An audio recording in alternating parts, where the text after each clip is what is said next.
Hello Sagittarius, this is Joe, and it's time for that mid-month September 2020 general tarot reading and check-in. See what's happening in your life. Keep in mind that this is an intuitive reading, so it's not going to be for everybody. I don't think it possibly can be, and I think we all understand that. So if it doesn't resonate with you, if it doesn't fit your circumstances or situation, you know, that's okay. There's always another message on another day that might be better suited for you. I will probably do an extended reading on this, so check the description box below. You know, I'm trying to get away from personal readings. It's getting to be to the point where it's just too much for me.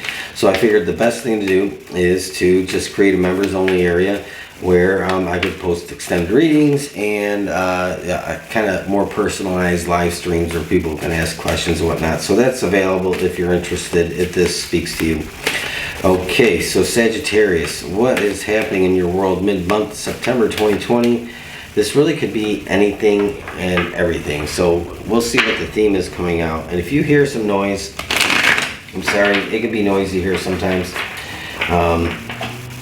I live by a main road, and not only that, my microphone, I'm like trying a different microphone. I don't think I have it dialed in just right, and so it's kind of acting up. So,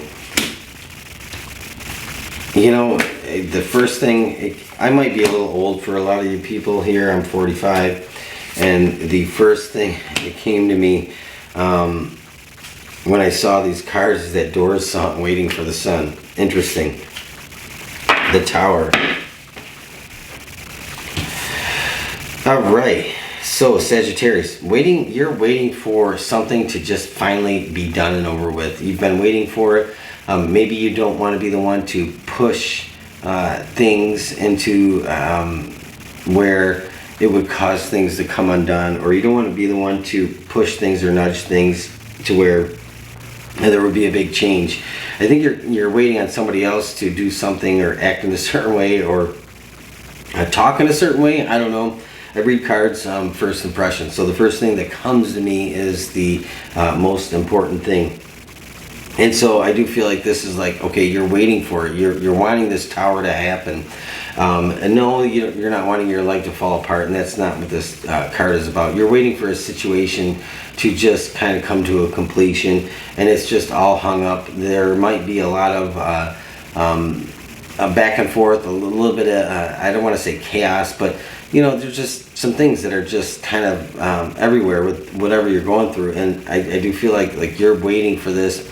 You almost want to push it into reality, but you're not willing to be the one to make things, you know, go into a complete tailspin or a complete shift, because you might be afraid of, like, if I initiate whatever change this is, if I initiate an ending to something, if I initiate this, I might be the one paying for it. And I think that's a big fear or a big worry in your circumstances. But I do see this as like you're waiting for this. You're waiting for the sun. I did say that, you know, that Doors song, Waiting for the Sun. If you've never heard it, listen to it. It's a great song.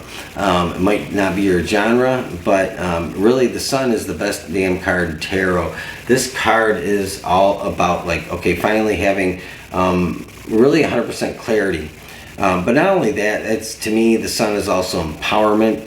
It's seeing everything for what it is, and it's understanding everything for what it is. And so I do feel like this is like being that complete illumination, not just with the physical eyes, not just with the physical mind, but also with the spiritual implications that come with that. Like, it's having that higher understanding. This is almost like, to me, in this reading, is like the higher self or the higher aspect of yourself, wherever that may be. And that all, you know, could just apply it how you will, because your own beliefs may vary from one person to the other here. But this is definitely having that, okay, I finally get it. And I think that you get to an understanding that you can't force things or push things in the direction you want, in the time that you want. So you kind of almost have to put on the brakes a little bit and just be willing to just let things play out, and be willing to let things just kind of be as they are for the time being, mid-September. And you do have the Hangman, so it's, you know, it's you just saying, okay, I have to deal with this. I have to let things be. I have to let things happen how they're going to happen, and I have to let things just kind of almost just exist in a way that I'm not totally and perfectly happy with. But I think this is just having that, knowing when your time is right to actually take some action. And I do see like King of Swords here. That's like, okay, it's time for me to like take some action. It's time for me to make a move, take a step.